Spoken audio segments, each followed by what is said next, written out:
परम प्यारे रुक्मणी वल्लभ सरकार का विवाह उत्सव का आनंद लिया और देखा कि किस प्रकार से राधा रमण सरकार कुंज बिहारी गिरधारी मनमोहन माधव मुरारी ने अनेकानेक दैत्यों का उद्धार किया और उन्हें सद्गति प्रदान की और अब वो प्यारे द्वारकाधीश के रूप में सुप्रसिद्ध हैं। द्वारकाधीश का चारों ओर यश गुणानुवाद हो रहा है। अब जो कन्हैया के अन्यान्य विवाह हुए, प्रथम विवाह रुक्मणी जी के साथ हुआ और कहते हैं महाराज सत्राजित नाम के एक राजा थे जिनके पास एक मणि थी, शिवंतक मणि, जो 8 भार सोना प्रतिदिन देती थी। अब 8 भार सोना कितना? 1 भार सोना 20 तोले का होता। आगे का हिसाब आप लोग लगा लेना। 8 बार सोना प्रतिदिन देने वाली थी। तो कुछ कहते हैं यदुवंशियों ने निवेदन किया कि महाराज आप इस मणि को, द्वारकाधीश परम सुंदर हैं, अलौकिक उनका रूप है, तो जैसी उनके मन मोहिनी माधुरी छवि है उन पर यह मणि बहुत सुंदर उपयुक्त होगी, उन्हें भेंट कर दीजिए। तो कहते हैं महाराज सत्राजित ने मना कर दिया और एक दिन सत्राजित का भाई प्रसेन मणि को गले में धारण करके वन में गया और वहां पर उसको एक सिंह ने मार डाला। और जब भाई वापस नहीं आया तो सत्राजित ने अपनी पत्नी से कहा कि देवी किसी से मत बताना, और लगता है कि कहीं कन्हैया ने मणि के लिए मेरे भाई की हत्या करवा दी है।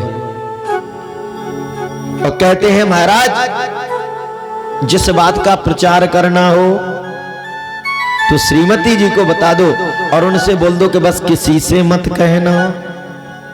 फिर आप देखो, और जैसे ही बताया कि राजा की पत्नी ने जिससे कहा बस बहन तुम्ही को बता रहे हैं, अब तुम किसी को नहीं बताना, और अगली ने अगली से कहा बस आप ही को बताया है, आप भी किसी से मत कहना। और एक दूसरे से कहते कर्णे कर्णे च जपुंजनः, कानों कान ऐसा जाप चला महाराज कि सारे नगर क्षेत्रों में सब जगह प्रचार हो गया। लोग कहते क्या हुआ? अरे वो मणि के लिए देखो कन्हैया ने हत्या करवा दी। लोग कहने लगे ओहो वो तो बचपन का ही चोर है। अरे महाराज कोई कितने भी बड़े व्यक्ति हो जाएं, धन वाले हो जाएं, आदत थोड़ी ना ठीक होती है व्यक्ति की। अरे पहले माखन दूध दही घी चुराते थे, आज मणि चुराने लगे होंगे, करा दी गई होगी हत्या। बड़े लोग हैं महाराज। कहते ना एक ही पल में लोगों की वाह वाह होने लगे। वाह का उल्टा हवा, कब हवा पलट जाए, सारी हवा बदल जाए। लोगों ने तुरंत, एक पल भी नहीं लगा लोगों को सोचते समझते विचार करते कि कन्हैया का जो सदा गोविप्र पालक हैं, समस्त ब्रजवासियों की भक्त बिंदुओं की रक्षा करने वाले हैं, ऐसे द्वारकाधीश सर्वरक्षक हैं, क्या वो ऐसा कर सकते हैं? कोई चिंतन नहीं। जिसने जो कहा उसको स्वीकार कर लिया। और प्रायः समाज में ऐसे लोग होते हैं, कान के बड़े कच्चे होते हैं। कितना भी अच्छा आपको किसी व्यक्ति के द्वारा अच्छाई मिले, सुने, ज्यादा भरोसा नहीं। लेकिन अगर लाख अच्छाइयों के बाद कोई एक बुराई कह दे, सिर्फ इतना ही कह दे, कोई कहे फलाना महाराज जी बहुत अच्छी कथा बता रहे थे, बहुत अच्छे हैं, और दूसरा व्यक्ति कह दे अरे तुम क्या जानो, हम जानते उनको, बस हो गया काम महाराज जी। कुछ गड़बड़ है क्या? अब भैया मत कहलवाओ किसी की, क्या कहना, हमें तो राम जी किसी का कुछ नहीं कहना, बस भैया सब ठीक ही है, बस जय हो बोले की हो गया काम। कहना भी कुछ नहीं और सब कुछ कह दिया इतना ही में। अब उनकी क्या कहें, अब ठीक है, बस अब आप बड़ाई कर रहे हो तो ठीक ही है। लो, एक पल नहीं लगेगा लोगों को भरोसा करते कि इसका मतलब बहुत बड़े गड़बड़ भी है। शक, संदेह, शंकाएं बड़ी जल्दी प्रकट होती हैं। और कहते ऐसे प्रचार हुआ, अब तो कन्हैया की बदनामी होने लगी, कन्हैया ने कहा तो बड़ा गड़बड़ काम हो गया, इसका निराकरण करना पड़ेगा। तो कहते हैं महाराज कि उस मणि की खोज में कन्हैया निकल पड़े और अन्वेषण करते हुए, खोज करते हुए गुफा में जाते हैं, जो गुफा जामवंत जी की है। और उस में पहुंचते हैं तो जामवंत जी की बेटी जगमगाती हुई मणि से खेल रही थी। जैसे ही कन्हैया को देखा, बेटी अंदर को भागी, उधर से जामवंत जी आई, एक जबरदस्त मुक्का जड़ा। और जैसे ही महाराज मुक्का जड़ा, कन्हैया के साथ मुक्केबाजी शुरू हो गई। 27 दिन तक जबरदस्त युद्ध चला कन्हैया का और जामवंत जी का। ये वही जामवंत जी हैं जो रामावतार में थे। और 28वें दिन कन्हैया ने पकड़ा और उठा करके पटका, और जब सीने पे जैसे ही बैठ गए तो तुरंत जामवंत जी का जय हो प्रभु, समझ गए, बस सरकार आप ही मेरे राम जी हो, जान गए। बताइए सरकार कैसे आना हुआ, क्या स्वागत किया जाए? कन्हैया ने कहा स्वागत की कसर रह गई, 27 दिन से मुक्का मार मार मार के इतनी स्वागत किया, और स्वागत करोगे अब? यहां उन भक्तों के लिए ये भी संदेश है जो बार बार कहते हैं कि चाहे राम हो, श्याम हो, वो सब एक हैं। यहां स्पष्ट कह रहे हैं जामवंत जी, प्रभु पहचान गए आप ही मेरे राम जी हैं। क्यों? इस सृष्टि में मेरे राम जी के अलावा मुझको कोई मल्लयुद्ध में हरा ही नहीं सकता है, सिर्फ वही है एक, और इसलिए आप ही इस बार कन्हैया रूप में आए हुए हैं। कहने का तात्पर्य, अनेकों बार लोग भ्रम पाल लेते हैं और वो सेवा अपराध के अंतर्गत आता। महाराज हम तो भोले बाबा के भगत हैं, हम राधे राधे नहीं बोलेंगे। और कुछ तो ऐसे, क्या कहें, शब्द नहीं हमारे पास उनके लिए।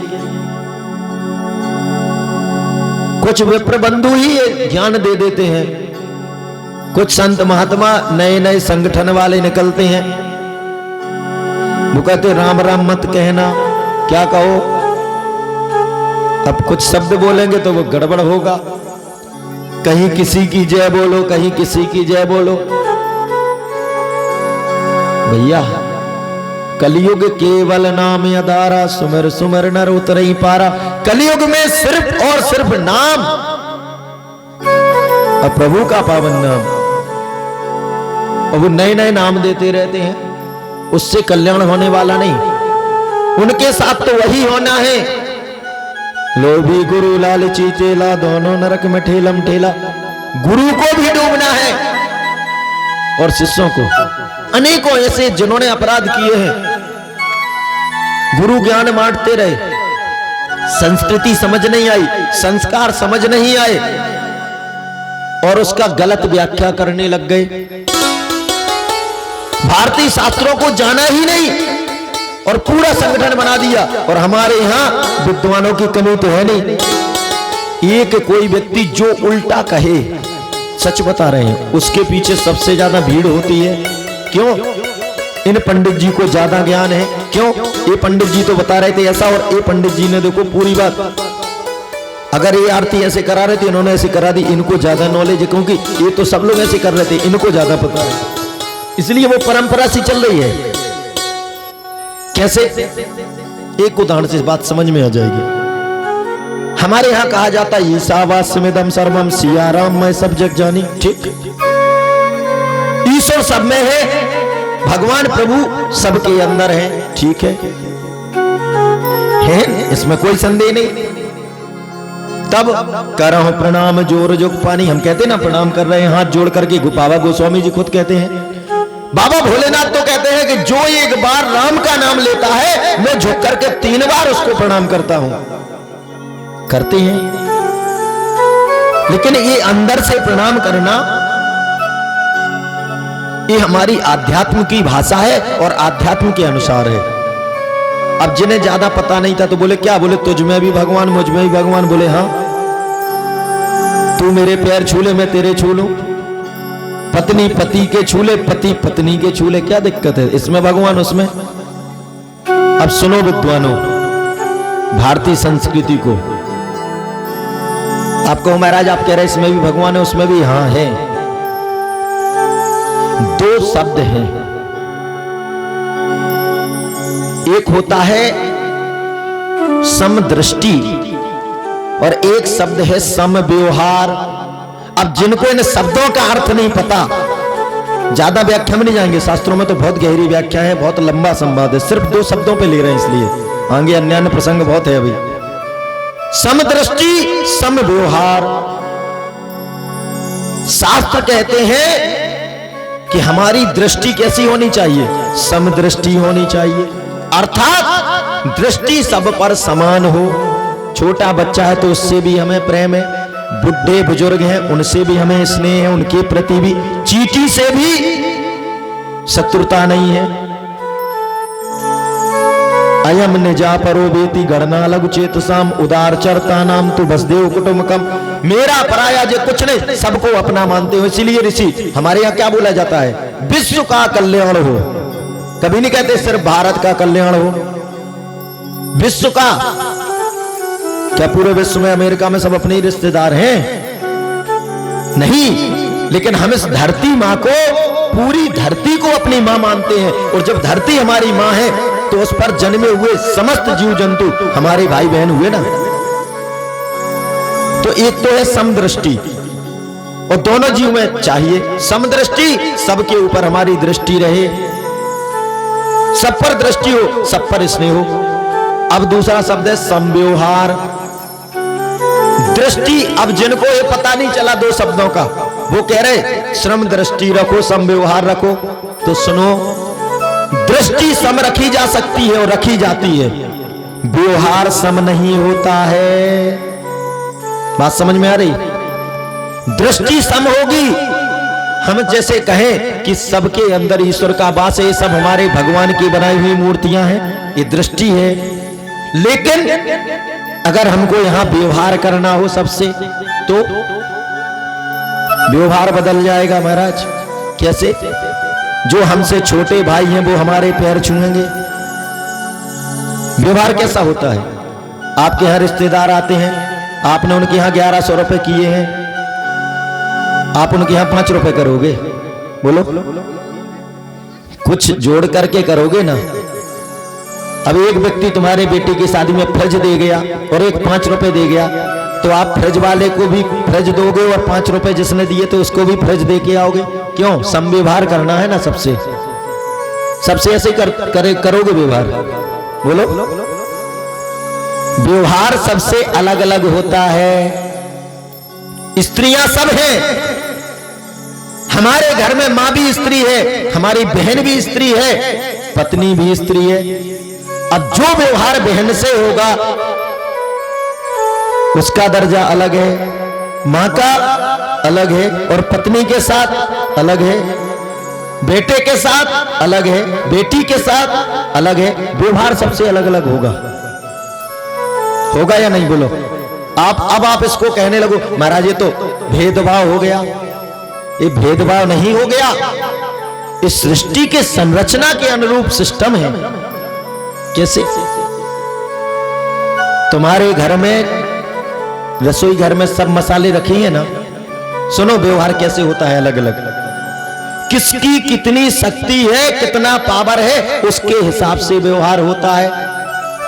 तुम्हारी रसोई घर में नमक भी रखा है और मिर्च भी है, धनिया भी है। सब्जी सबके घर बनती है ना। अब उसी सब्जी में धनिया इतनी डल रही है और मिर्च, अब जितनी संव्यवहार करो ना, जितनी धनिया डालो उतना मिर्चा डालो और उतना ही नमक डालो, जितने आलू डाले उतना ही नमक डाले। सब बराबर होना चाहिए, भेदभाव नहीं होना चाहिए। बताओ सब्जी कितनी सुंदर बनेगी?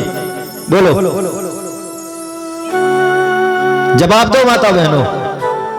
व्यवहार बराबर होना चाहिए, जितने आलू उतना ही पानी, उतना ही नमक, उतनी ही धनिया, उतनी ही हल्दी, उतनी मिर्चा, उतना तेल। सब्जी कितनी बेस्ट बनेगी? बोलो, बनेगी? रह जाएगी सब्जी खाने लायक? नहीं ना। व्यवहार जिसमें जितनी शक्ति है, मिर्चा में ताकत है और ज्यादा ताकत वाली मिर्चा है बलचौर की, तो इतनी सी डलेगी और उतना ही में पर्याप्त बता देगी सबको। नमक थोड़ा सा डलेगा, क्योंकि उसकी शक्ति, जिसकी जैसी शक्ति, जिसका जैसा सामर्थ्य, उसके साथ वैसा व्यवहार, ये नियम होता है। इस सृष्टि का विधान है। अब जिन्होंने बन गया बड़ा बड़ा बैराज संगठन और चल रहे प्रवचन महात्मा जी के, संत जी के, और लोग ज्ञान ले रहे हैं,